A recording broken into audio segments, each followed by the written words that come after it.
अस्सलाम वालेकुम गाइस, क्या हाल चाल है गाइस। ये चिनौटी गोल्डन कुर्सी की आज 7वीं किस्त है। इस किस्त में ये लास्ट 2 कुर्सी रह गई थी, वो बनाने जा रहा हूँ। इस कुर्सी में इस टाइम मैंने टायर पट्टी वगैरह लगा चुका हूँ, टाट भी लगा दिया इसके ऊपर। अभी ये उसके नीचे मैं गत्ता लगा रहा हूँ ताकि नीचे से जो गैप ज़्यादा है उसको कम करने के लिए। इसका लगाने का फ़ायदा ये होता है, जब आप ये लगाएंगे तो जो सीट आती है ना, जब स्पंज लगता है या बैग लगती है तो फिर उससे ऊपर नीचे नहीं होता, एक जैसा आता है। तो अच्छी चीज़ है ये। नीचे ज़्यादा गैप नहीं होना चाहिए, बस सिर्फ इस तरह कपड़ा निकलने के लिए, हाथ घुसने के लिए बस जगह होनी चाहिए। अब मैं इसको प्रोटेक्ट की मदद से इधर स्पंज चिपकाना शुरू करूँगा। स्पंज चिपकाने से स्पंज वो वाला चिपकाऊँगा जो नीचे की बेस होगी, फिलिंग जिसको कहते हैं।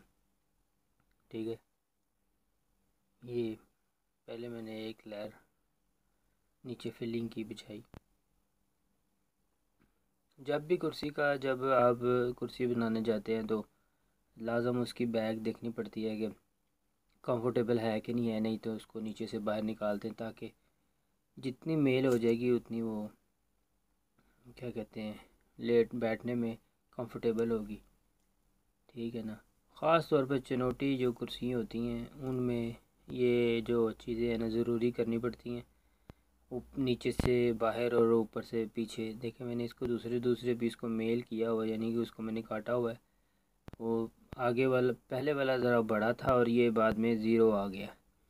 इसकी वजह यही है कि जब आप बैठेंगे तो आपकी जो नीचे का जॉइंट है वो बैग के साथ लगेगा, और ऊपर का जो बैग है वो आपकी सीधा बैग के आपको रोकेगा, खड़ा नहीं करेगा, थोड़ा सा मेल कर देगा। और ये देखें, उसके बाद मैंने उसको थोड़ी सी और फिलिंग कर दी ताकि जब आप स्पंज लगाएं ऊपर वाला हिस्सा तो उसकी जो लुक है वो भी ख़राब ना हो। कुछ चीज़ें होती हैं आपको ख़ुद सेट करनी पड़ती हैं। थोड़ा सा वो क्या कहते हैं कि अपनी तरफ से टच देना पड़ता है जिससे कुर्सी की लुक खूबसूरत निकले। कुर्सी हो क्या सोफ़ा हो, कोई भी चीज़ हो, आप एक्स्ट्रा और उसके साथ करना ज़रूर समझे अपने आप अपने काम में। क्योंकि जब आप अपने दिमाग लड़ाते हैं तो फिर उसमें वो खूबसूरती नज़र आती है, और अगर आप नहीं अपना दिमाग लड़ाते तो फिर कोई फ़ायदा नहीं होगा। वो फिर वैसे ही जैसे सारे करते हैं वैसे आप करते। अब मैंने इधर बाजू पे बैक पे मैंने थोड़ा सा मोटा लगाया था जब सेंटर में, तो बैक वाली साइड पे मैंने इसको पतला लगाया है ताकि बैग और बाजू एक जैसे ना लगे, पता चले कि ये बाजू और ये बैग है, लगेंगे इकट्ठे ही, लगेंगे इकट्ठे ही। लेकिन वो जो महसूस नहीं होगा कि इधर स्पंज कम है और उधर ज़्यादा है। अगर मैं इधर भी सेम लगा दूंगा तो फिर वो मोटा हो जाएगा और वो इतना अच्छा नहीं लगेगा। बाजू हमेशा नॉर्मल ही बेहतर है। ज़्यादा फूला फूला बाजू जो होता है वो डिफरेंट, वो भी एक सोफ़े की लुक पे डिपेंड करता है। कई बाजू बड़े बड़े चेस्टरफील्ड जैसे हो गए, बड़े बड़े बाजू वाले सोफ़े भी होते हैं। लेकिन ज़्यादातर बाजू जो हैं वो जैसे चिनौटी के, इनके ज़्यादा फूले फूले नहीं होते। कई चिनौटियों के भी फूले होते हैं, जो बाहर को ऊपर से होते हैं वो फूले होते हैं, जो अंदर अंदर हों वो इतने फूले नहीं होते। क्योंकि वो अंदर अंदर होते हैं तो अंदर अंदर ज़्यादा फुलाएंगे तो सीट आपकी छोटी हो जाएगी। इसलिए वो क्या कहते हैं, सीट ज़्यादा, कुर्सी ज़्यादा 80 सेंटी, 70 सेंटी, 80 सेंटी तकरीबन आती है। तो उसके हिसाब से तो ये उस पर बाजू ठीक है। तो ये मैंने दूसरी तरफ का भी बाजू का जो नीचे फिलिंग, ये भी मैं फ़िलहाल फिलिंग कर रहा हूँ नीचे। अब देखिए कि किस तरीके से मैं इसकी फिलिंग कर रहा हूँ ताकि ये जो जब इसके ऊपर दूसरा स्पंज आए तो वो एकदम परफेक्ट बैठे और परफेक्ट लगे। मेन बात है, जब भी आप कोई भी काम करें तो आपको उसका रिज़ल्ट अच्छा मिलना चाहिए, तो वही इंसान की मेहनत जो है ना वो काम आती है। अब देखिए मैंने इसको टैक्स की मदद से पकड़ लिया है, और जो फालतू होगा वो मैं इसे काट दूँगा।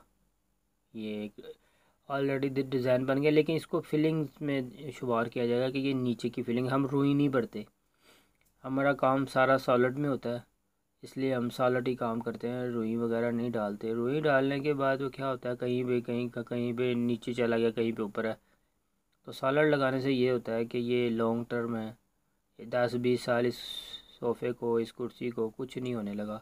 आप जितना मर्ज़ी इस पे लताड़ें, सारा दिन बैठे रहें तो इंशाल्लाह ताला इसको कोई फ़र्क नहीं पड़ेगा।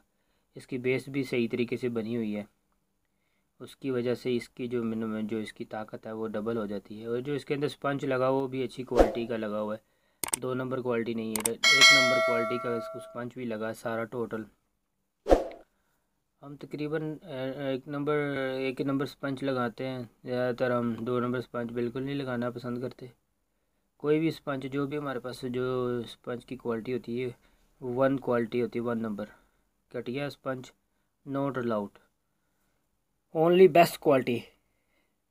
क्योंकि अगर आपने गाहक से पैसे लेने हैं तो कोशिश करें आप उसको चीज़ अच्छी दें, क्योंकि दोबारा भी आपको जो है ना वो दोबारा भी आपको काम दे या दोबारा भी आप पे ट्रस्ट करे। मेन बात होती है ट्रस्ट पे। अगर आप किसी का ट्रस्ट जीत लेते हैं तो बेफिक्र होकर वो अगली बार भी आपको अपनी बेटी का, बहन का, भाई का सोफ़ा आपको दिलवाने में वो तरजीह देगा और कहेगा कि यार अखलाक इज़ वेरी गुड पर्सन, आप इसको काम दें और ये आपका काम अच्छा करके देगा। चले थोड़ा सा महंगा होगा लेकिन ये होगा कि ये चीज़ सही डालेगा, क्योंकि ज़ाहिर बात है जब आप चीज़ ओरिजिनल डालेंगे तो उसमें कास्ट का बहुत फ़र्क आता है। जितना आप पैसा कम करते जाएंगे वो जो सोफ़ा बनाने वाला वो आपकी जो चीज़ में ना 2 नंबर ही करता जाएगा। कोई भी चीज़ लगा लें, जैसे आप मिसाल के तौर पे अगर पैसे कम दे रहे हैं तो वो टायर पट्टी दूर दूर लगा देगा। अगर आप उसको स्प्रिंग लगाने का बोल रहे हैं तो वो घटिया क्वालिटी के लेके आगे लगा देगा।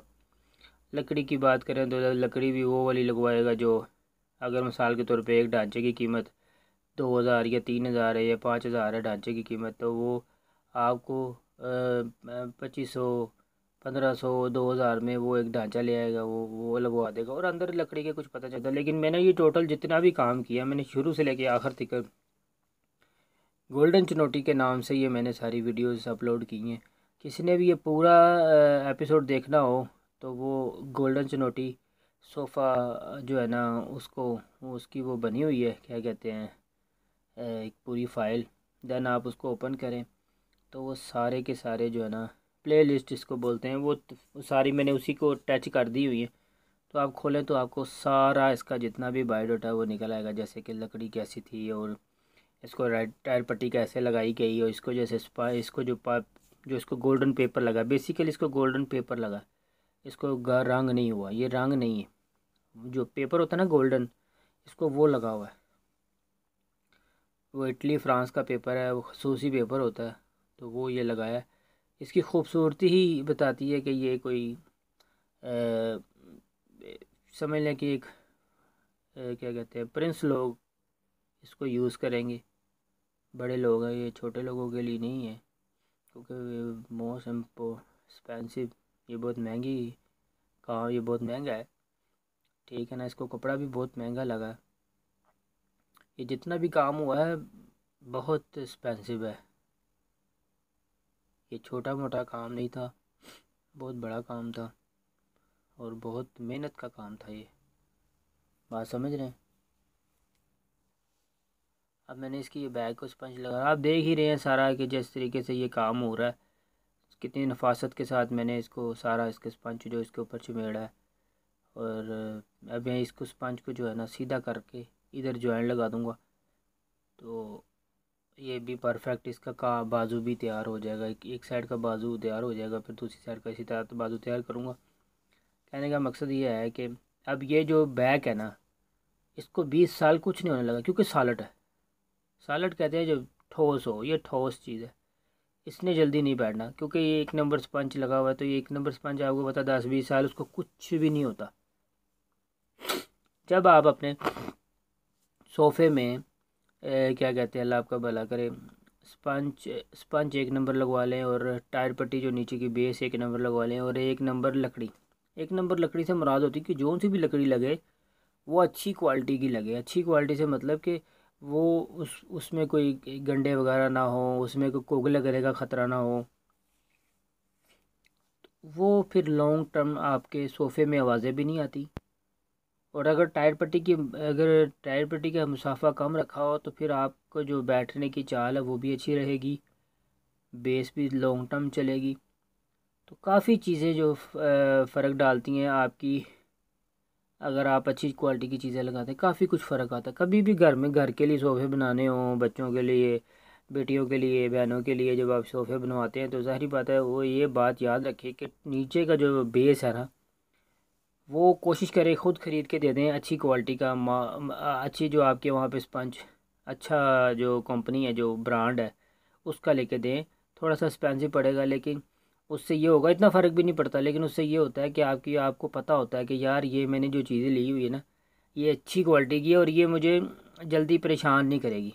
क्योंकि जब अगर आपका स्पंज मर जाए तो क्या फ़ायदा होगा, जल्दी स्पंज ख़राब हो जाए, बैठ जाए, 2 रुपये बचाते बचाते आपने मजदूरी भी दी, सारा कुछ किया, टाइम भी दिया। तो उससे बेहतर ये नहीं है कि आप उसको अच्छे तरीके से अपने ख़ुद नज़रों से स्पंज लेके दें जो बेस्ट क्वालिटी का हो और वो लॉन्ग टर्म चलेगा। तो और देखें जाकर लकड़ी किस किस तरह की बनाई है। लकड़ी को पहले थोड़ी सी धूप लगवा लें, अगर गीली है, अगर वो लकड़ी, अब डांचे हर कई कई लकड़ी के बनते हैं, किक्कर के बनते हैं, कोई टाली के बनाता है, टाली ये टाली के लकड़े टाली है, काफ़ी लकड़ी हैं, जान है, किक्कर है, तो पता नहीं किस किस लकड़ी के बनाते हैं। ये तो अब ढांचे बनाने वाले, जो मेन ढांचे बनाने वाले हैं, उनको पता है। हर हर जगह पे लकड़ी हर हर किस्म के हिसाब से होती है। कोई लाता लगाता है, कोई कुछ लगाता है। लेकिन आप जो भी लकड़ी लगवाएं देख लें, पहले उसकी पायदारी देख लें, ताकि उसको जो है ना कुछ 10-20 साल उसको फ़र्क ना पड़े। कोशिश करें रुई ना डलवाएं, टोटल स्पंज डलवाएं। वो भी उसी शर्त पे हो सकता है कि कोई बंदा जो जिसको आप जानते हैं, जिसको आप सोफ़े दे रहे हैं, उससे आप कहें कि सॉलिड स्पंज लगाए। और जब सोफ़े बनाने के टाइम थोड़ी सी वीडियो बना के आपको सेंड करे कि आप नीचे क्या लगा रहे हैं, नीचे रुई ना रखें, सॉलिड स्पंज खुद लेके दें उसको। अगर आप मजदूरी देते हैं वो बहुत अच्छा है। उसको स्पंज आप सामान आप इतना स्पंज खुद लेके दे दें और मजदूरी क्या कहते हैं उसको दे दें और बात ख़त्म। कपड़ा भी खुद पसंद करके दें। कपड़ा हमेशा कोशिश करें कि वो थोड़ा सा मोटा हो और जल्दी मैला होने वाला ना पसंद करें। फूल वाला हो जाए तो वेल एंड गुड, अगर स्टेप वाला है तो वो भी सही है। सादा, सादा बिल्कुल सादा भी इतना अच्छा नहीं होता, क्योंकि सादे के साथ कंट्रास्ट होना ज़रूरी है। कोई भी कपड़ा हो आप उसके साथ कंट्रास्ट कर लें, जैसे कि बाहर की बैक के, बाहर के बाजू ये सादे कर लें, कुशियात सादे के कर लें। बैक सीट जो है ना वो आप फूलों वाले कपड़े की या स्टेप वाले कपड़ों की लगवाएं। उससे क्या होता है कि लुक ज़्यादा निकलती है। खाली सादा लगवाते हैं लोग, लेकिन उसकी लुक नहीं होती, बस वो हमें सादा सादा सा लगता है। ठीक है ना। कभी भी ये देखिए मेरी पूरी बैग तैयार हो गई है, ये देखिए ये इसकी लुक निकला ये। तो अभी ये मैं इसकी सीट का स्पंज बना रहा हूँ। स्पंज के पहले सेंटर में एक बड़ा पीस, फिर उसके बाद छोटा पीस, ताकि थोड़ा सा पेट उसका बाहर आ जाए। ये देखें, ये शेप देख रहे हैं आप, इस तरीके से। अब मैं इसकी जो है ना बैक के नाप रहा हूँ कि बैक को कपड़ा कितना लगेगा। फूल वगैरह मैंने पहले सेट कर लिया था कि इस तरीके से ऐसे इसको फूल आना है, वो मैंने देख लिया हुआ। आगे जाके आपको पता चलेगा। अब ये मैं इसका साइज़ लेके इसको चौड़ाई और ऊंचाई इसकी काट रहा हूँ। और मैं कोशिश करूँगा कि आगे से बाजू निकल आए। देखिए मैं बाजू नाप रहा हूँ, क्योंकि बाजू भी अगर निकल आए तो बेस्ट है, कपड़ा ख़राब नहीं होता। कभी भी कपड़ा काटें या कपड़ा काटते हुए देखें तो कोशिश करें कि जो कपड़ा आपका ज़ाया ना हो, कहीं ना कहीं जस्ट हो जाए और ऐसा लगे कि बुरा भी ना लगे। बात समझ रहे हैं। सोफ़े बनाने के टाइम या कपड़ा काटने के टाइम ये चीज़ें, थोड़ी छोटी छोटी चीज़ें को ध्यान रखें तो आगे जाके नुकसान नहीं होता। एक कपड़ा वेस्ट ना करें। कोशिश करें कि ये पट्टी जो आगे से कपड़ा बच रहा है ये सीट सीट के सामने लग जाए, सीट की पट्टी में लग जाए, या उसकी और किसी जगह पे यूज़ हो जाए। इनफैक्ट कि अगर ज़्यादा छोटी तो ब्रीम में काम आ जाए, जो डोरी जो लगती है। ये एक साइन है जी।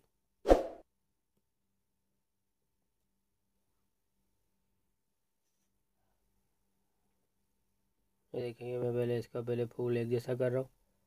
अब मैंने इसे काट लिया। तो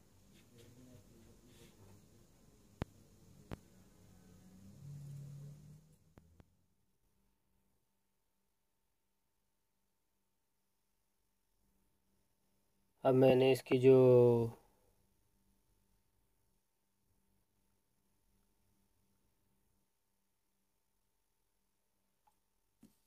अभी मैं इसकी जो है कच बना रहा हूँ, क्या कहते हैं इसकी जो ना कच, इसका कटिंग कर ली है मैंने बैक की। उसके बाद मेरे कच मैंने काट लिए।